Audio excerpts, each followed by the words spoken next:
Welcome back to the show. I'm your host, Phil Risher, and on today's episode, we're going to be discussing how to profitably grow a home service business with Paul Maskill.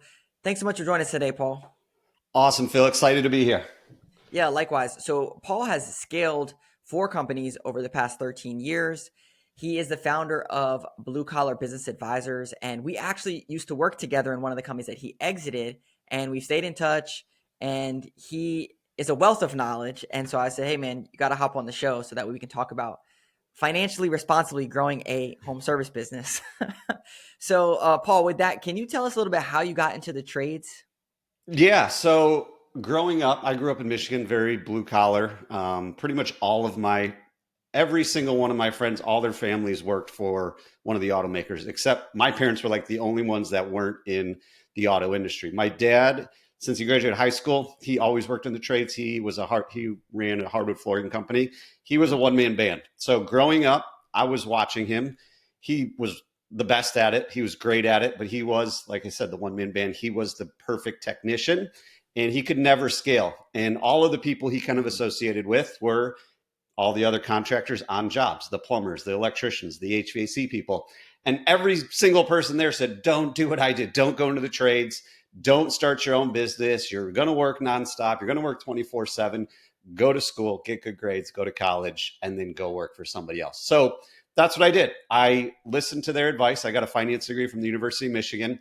Shortly after that, 2007, I moved to Chicago to go climb the corporate ladder and work in the finance world until I got that corner office 40 years later.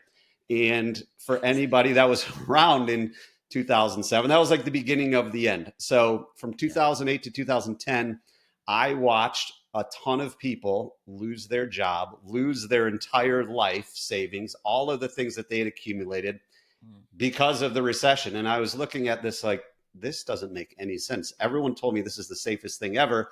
And I just watched all these people just get wiped out like that. You'd see the HR people walk in, you'd see the security guards walk in, you'd see the boxes walk in, and you knew somebody else was getting laid off that day. So fast forward 2010, I realized I'm out of here. This is silly. I quit that job, moved to North Carolina. And then like the last 13 years, like you said, I've been scaling and selling local businesses here in the Raleigh market. The last two, I was a partner in an electrical company for a little over 3 years. That's the one I worked on with you guys at Flash, which was awesome. And then before that, I was a partner in a landscaping company. So kind of went back to my roots, back to what I saw growing up. And the reason I did is because I saw that there's so much opportunity in the trades if you just do everything else right. And me being a systems finance operations person, I noticed, and I watched my dad. My dad was busy. His phone would ring nonstop. He didn't do any advertising. He simply did all the little things that drive all of the other homeowners nuts. That when people don't do it. So he answered his phone.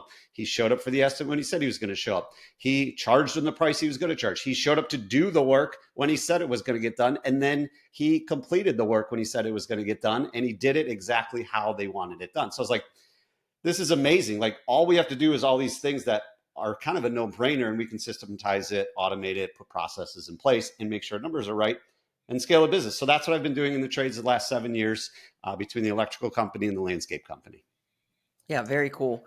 So, as far as the financial part of it goes, when you're talking about profitably growing a home service business, I think there's a lot of layers to this. So, let's frame it for people that are maybe a little bit under a million and they want to get over a million or in that like $1 to $3 million range. What are like, do you recommend like taking your profits and reinvesting it back into the business and trying to scale that way, or are there other things that you have to do first before you get to that point, or how do you kind of start that process? Yeah, that's a great question, Phil. And to be honest, I think that you've got to get a couple things in place before you start saying we're going to reinvest our profits. Because Okay. you and I talk to business owners every day, and they're like, "Yeah, we're just not profitable yet. We're just reinvesting everything back in the business." But when I say, "Well, what are you reinvesting in?" They're like, "I don't really know." So they don't really have a plan. They don't have a strategy, and it usually comes down to pricing. They just don't have their pricing right.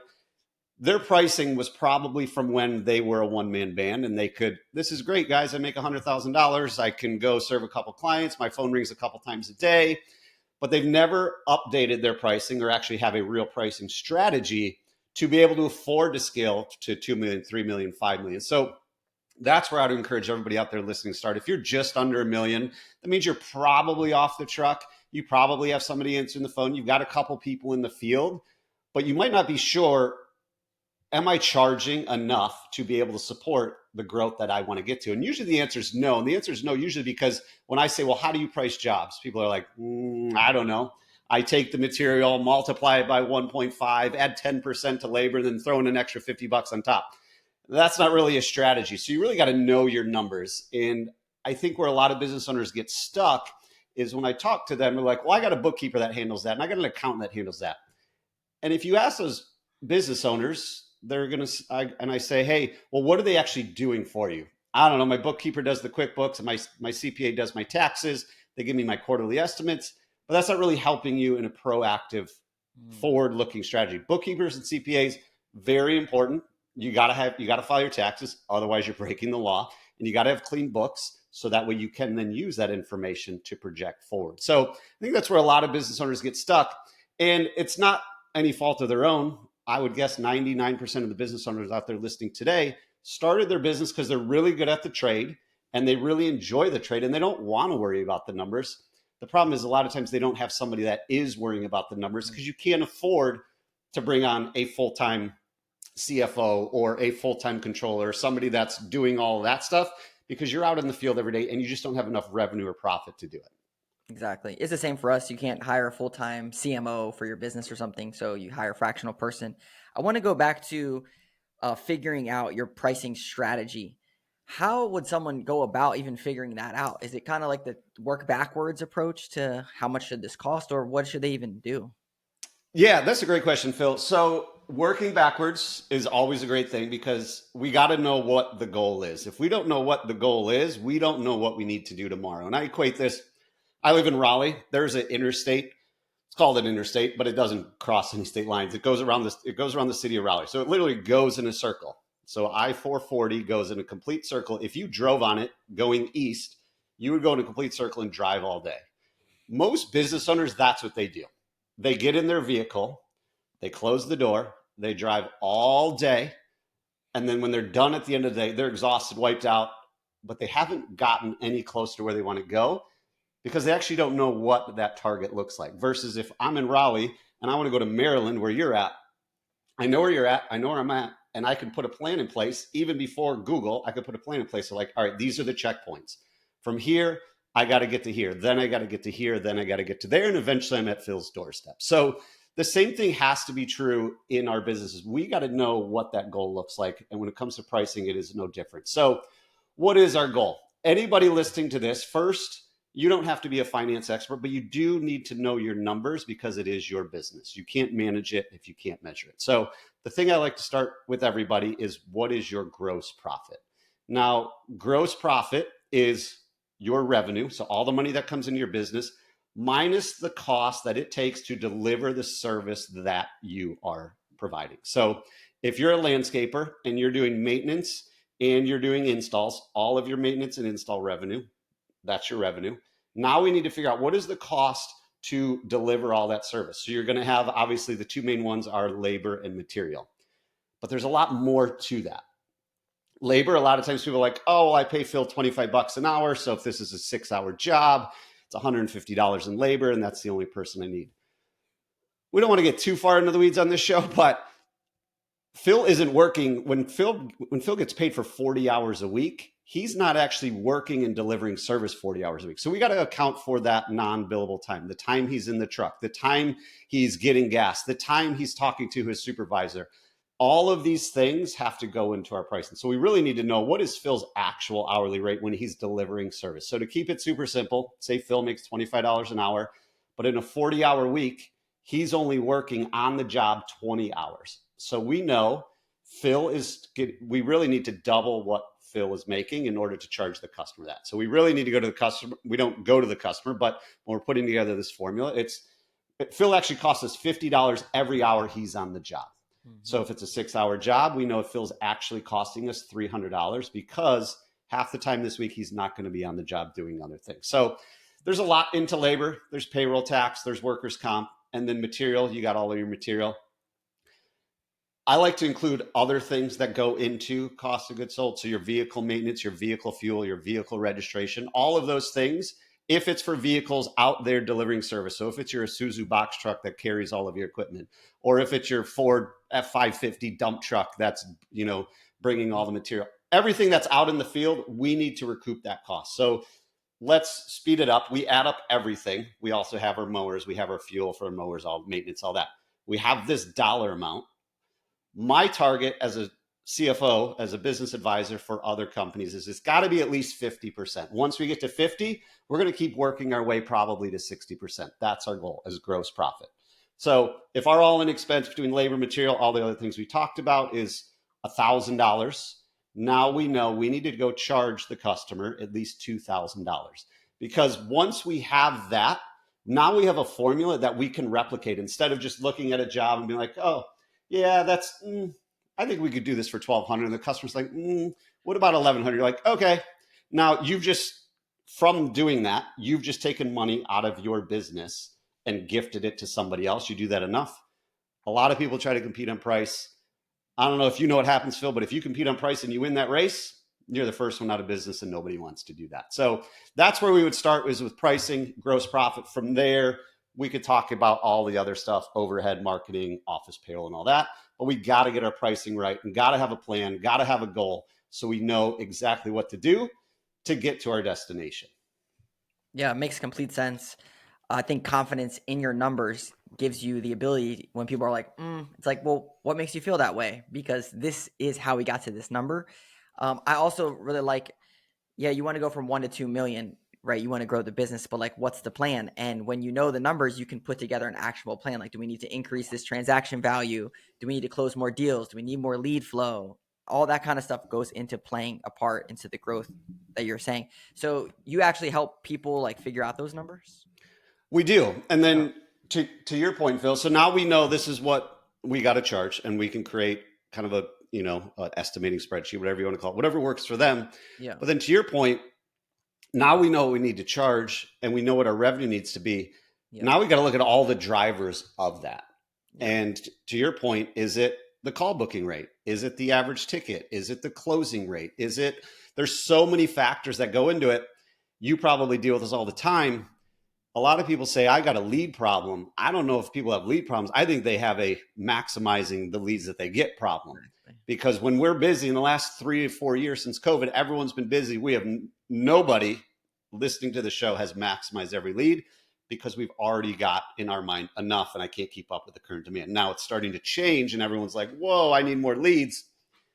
If I had to guess, most people don't need more leads. They just have to do more with those leads to get to that 1 to 2 million once we've got our pricing right and we've got all those systems and processes in place.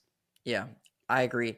So we have a listener question that I think goes into this. So do you recommend, how do you balance profit and growth? Some people do like sprints, like this year we're going to focus on growth. This year we're going to focus on profit. How does someone come to that decision if you're going to grow a home service business? Yeah, that's a great question, Phil, because I believe in business and in life, there's stages to everything, right? Mm-hmm. There's stages of, we got to build a foundation and then we're going to grow. Then we got to build another foundation and then we got to grow. And building your business is no different. First, it's like, I'm going to go do everything. Okay, now I got to build a foundation to have somebody help me or somebody answer the phone. Okay, we did that. Now we got to build a foundation to get me out of the field. Okay, we did that. Now we're going to go to the next thing. I think the key for anybody is, I've been there before, sweating payroll, up at night stress, never enough money in the bank. It's like, man, how do we keep growing? What I don't want people to do that's listing is growing just for growth's sake. We have to have an actual strategy with the dollars that are coming into our business in order to get to where we want to go. So let's assume call booking rate. Let's assume all the things are great. Call booking rate's great. Close rate's great. Average ticket's great. How often our customers are reusing us is great. Let's assume all of that is already great, just for example's sake. Now we know that. Now let's figure out how many more leads do we actually have to get to say from 1 million to 2 million. If we know every lead is worth X because we've done the math of what's the call booking rate, okay, then what's the closing rate, and then what's the average ticket, we should know exactly, okay, I need 1,000 more leads because that's going to lead to X amount of dollars because of that. Now let's figure out, let's talk to our CMO, let's come up with a strategy and figure out how much money do we need in order to make that happen? And then let's look at our P&L and our balance sheet and our cash flow statement to figure out, can we actually do that? And if we can, how quickly can we do it? Because I think where a lot of people go, I'm like, yeah, they run their business off of their checking account and their credit card balance. Yep, we got money. Yep, we got money. Cool, let's do it. Cool, let's do it. But if there's not an actual strategy behind it, eventually all those bills are going to come due and you're going to be like, oh, shoot, now we're really stuck.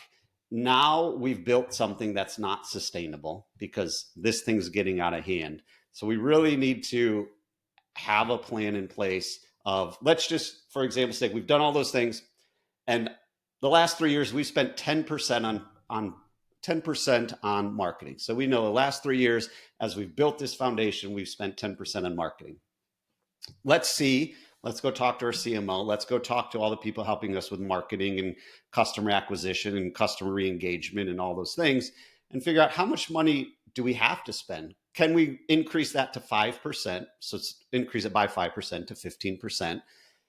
Can we do that? And what kind of results will we get there? So when we use math and we use numbers, that allows us to make educated decisions instead of emotional decisions. When business owners say, I think, that's a really dangerous spot to be in because you actually don't know. Whereas if you have somebody in your corner that says, I know, Phil, if we spend an extra $5,000 a month on marketing over the next 12 months, we will grow, assuming we keep everything else the same.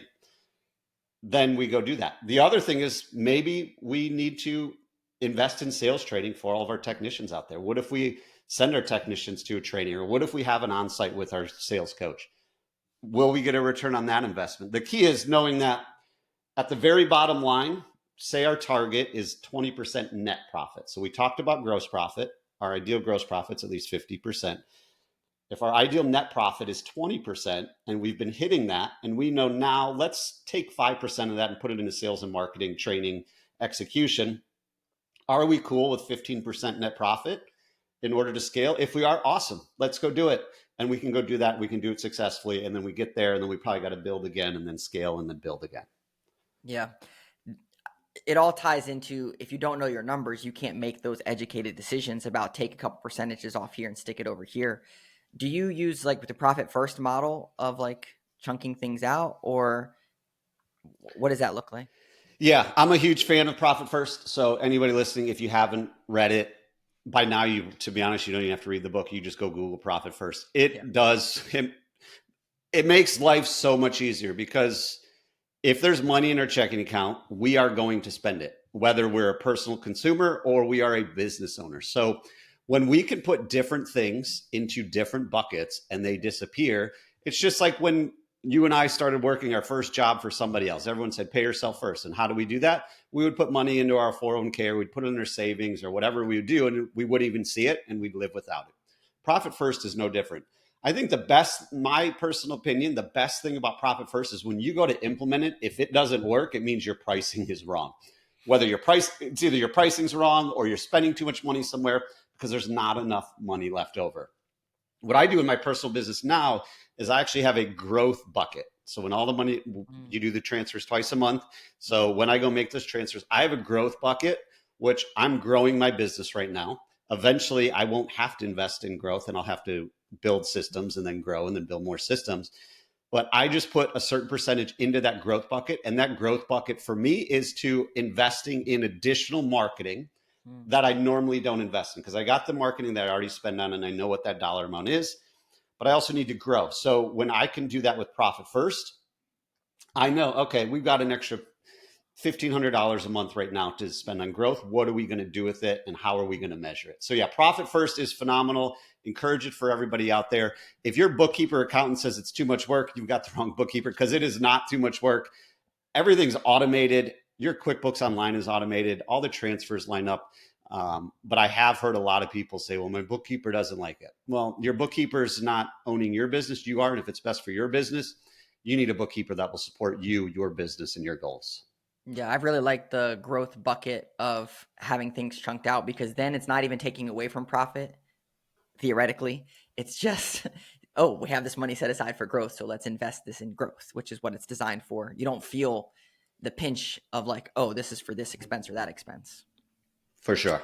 So one thing that I am curious about, and I don't really actually know much about this, so I'm curious to get your thoughts on it, is how do you balance taking on debt or debt in the business and scaling? Is there a threshold that you should take on? Because we're talking about profit in growth, but some people say, well, I'll take out $20,000 and invest in growth. I personally do not know much about this, so I'm curious to get your thoughts, especially for the trades. Yeah, debt is like any tool. It could be very powerful both ways. So it could help your business grow very significantly and you can leverage debt very well. Debt can also put you out of business quickly. So 50% of businesses never make it to the fifth birthday. The only reason that happens, the only reason any business is closed in the history of time is because they run out of money. The money's gone and they close up shop and say, I'm better off going to work for somebody else. So where a lot of business owners get stuck is when you have debt, those debt payments do not hit your profit and loss statement. A lot of people don't realize that. So when you see your profit is $200,000, say, for the last 12 months, that doesn't include all the debt payments you've made to pay off your debt. It also doesn't include the money you as an owner have taken out of the business as an owner's draw. So a So lot of this, times, what's that? sorry. So this is why people would say, well, their CPA says, oh, you made a profit of $200,000. Like, well, where's all the money? That's exactly why they say that. Where is all the money? And a lot of business owners don't know. And the money went to paying your debt on your vehicles, on your equipment, on consolidation loans, all these things that you've acquired. You've acquired assets in theory. All that, all the principal payments on any debt you have does not hit your Mm. P&L. So that's where a lot of business owners get stuck, to be honest, Phil, is because it's like, oh, that's just X amount of dollars a month. Or yeah, let's consolidate this debt. Or oh yeah, let's go take out a line of credit. Or debt is great if you have a plan for it. If you know, hey, I'm going to go buy this piece of equipment. This piece of equipment costs me $1,000 a month. And I normally spend $2,000 a month renting this piece of equipment, whatever it is, skid steer, dingo, whatever it is. The key is when you do your pricing, you have to still price that in.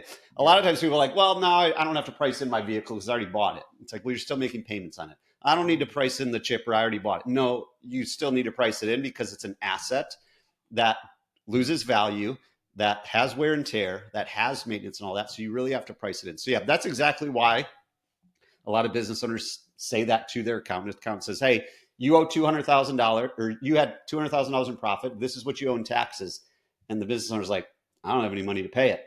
And that's really the reason. So debt is great if we have a plan for it. If we know, in my opinion, every dollar that leaves the business should be an investment where you're getting a return on it. If you're not getting a return on it, that means you're not charging for it, which means if you're not charging for it, it's probably not something you need in your business. So I would encourage anybody out there that is using debt, thinking about debt, is to really have a strong plan and or talk to somebody that can help you through that, because debt is a phenomenal tool to grow.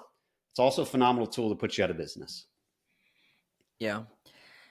I don't know much about debt. I run debt. I'm debt free. You see my Dave Ramsey in the back. I'm like a debt free guy. So I'm always curious about how people make decisions on debt. And I would imagine it's kind of just like, well, we need this. So like, I'm going to go buy this. It's like, there's not really a plan to spend the money.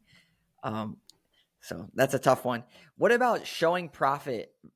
Like if someone's thinking about selling in a couple years, how do they help kind of like prepare their business for that? Is it, get the profit ready? Is it hit a revenue number and then show profit so you hit an EBITDA amount? Or like, how should someone prepare if they're 3 to 5 years out from selling their business?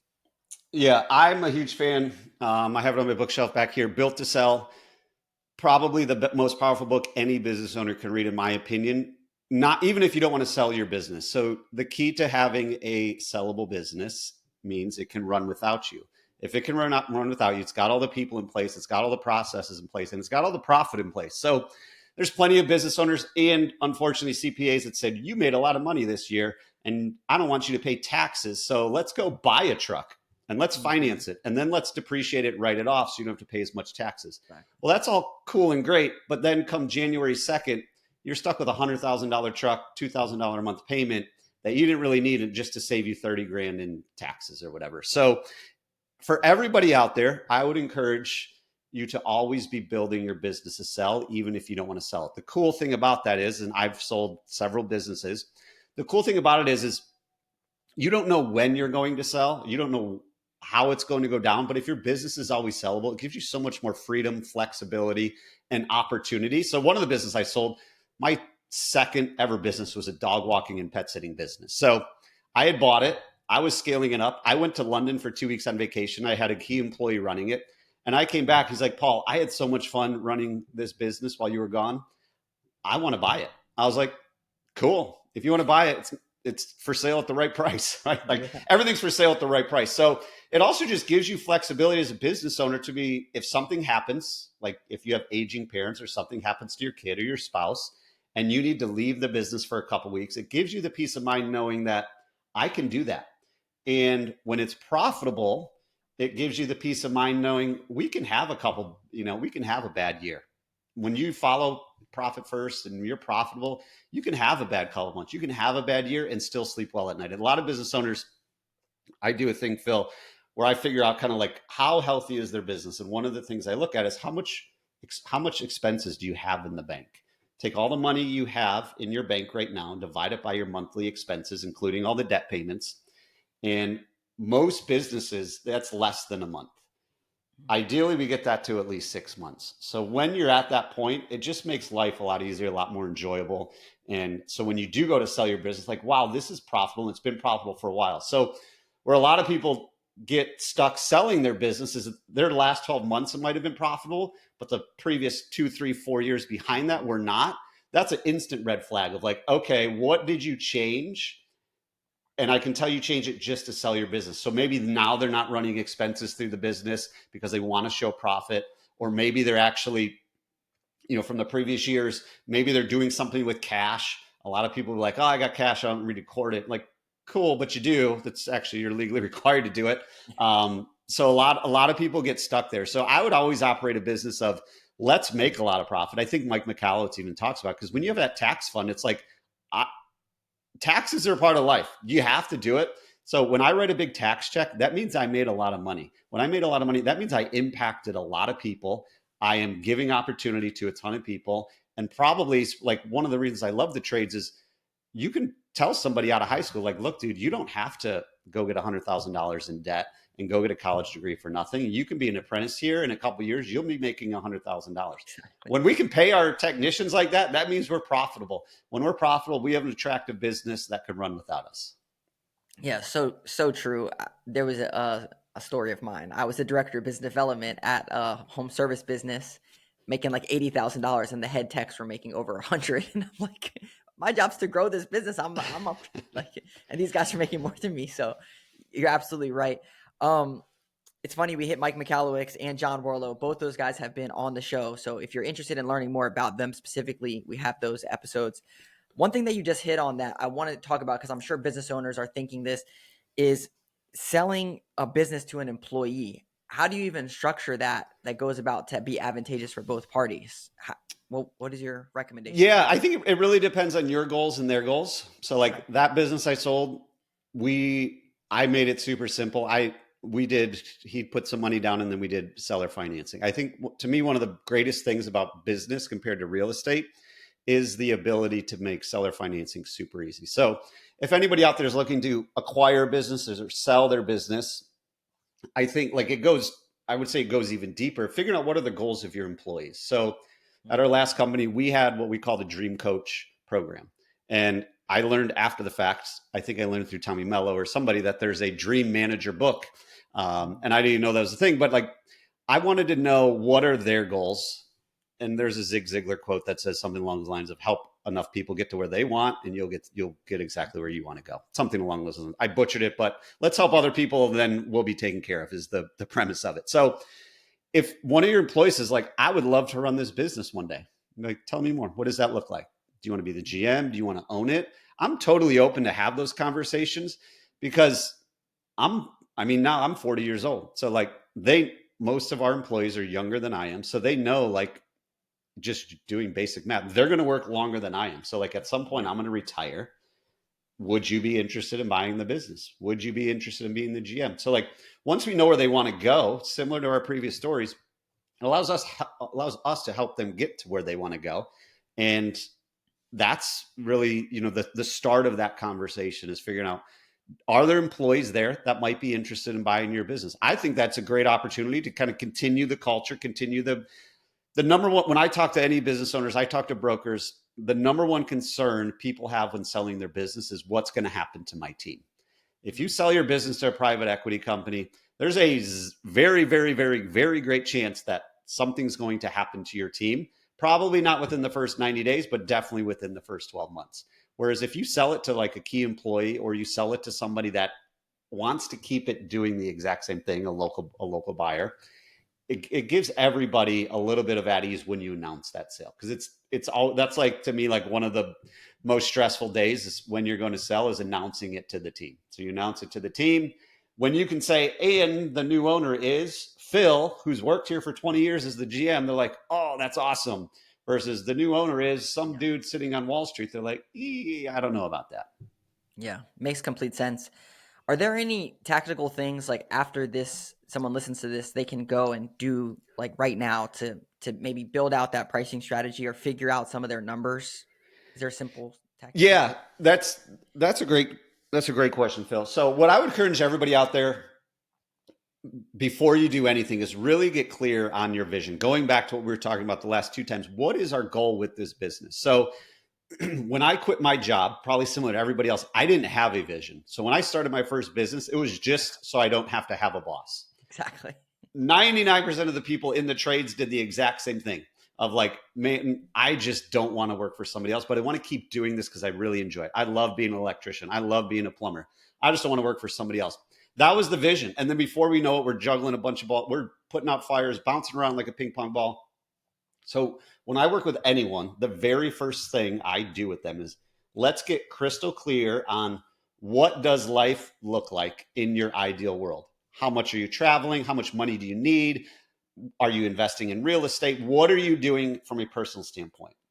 Then let's figure out what type of business do we need to build in order to make that happen. So my whole thing on any business is, we got to leverage that business to build the life of our dreams, life that we love, whatever we want to call it, because that's why we're doing what we're doing. When we started it, we had this kind of dream of like, oh, it's going to be great. I can spend time with my kids. My wife and I can take vacations. I can do all these things. And then before we know it, we're not doing that. We're just on the hamster wheel. We're just trying to keep the ship afloat. So once we do that, let's dive into the numbers. So looking at your numbers, if we know to get to the life we want, we've got to have a $3 million business that gives us 600,000 in profit. That's the goal in business, because that's going to feed the goal in life. Now, where are we at today? So what I do with everybody is, we look at all the drivers of cash flow. So how are we going to get this business to produce $600,000 of free cash flow that we can do whatever we want with? So we talked about a lot of the drivers, but like, I give all our clients a scoreboard. The scoreboard tells you exactly where you're at in all those. If it's red, it means we got to get to work. If it's yellow, it means it's okay. Green means we're crushing it. So what people can do today, I would encourage you just to start. Let's look at our pricing and go through exactly what we talked about, because our profit is a big driver of cash flow. In order to be profitable, we got to be priced right. So like I said, most business owners, they're just running their business from their checking account. And they're like, well, we're still in business. Well, we just made payroll again. And then the next week comes, and over and over and over. So let's look at that. If our target, we gave you targets on the show today. Your gross profit needs to be 50%. In an ideal world, your net profit is 20%. If they're not there, what is getting in the way?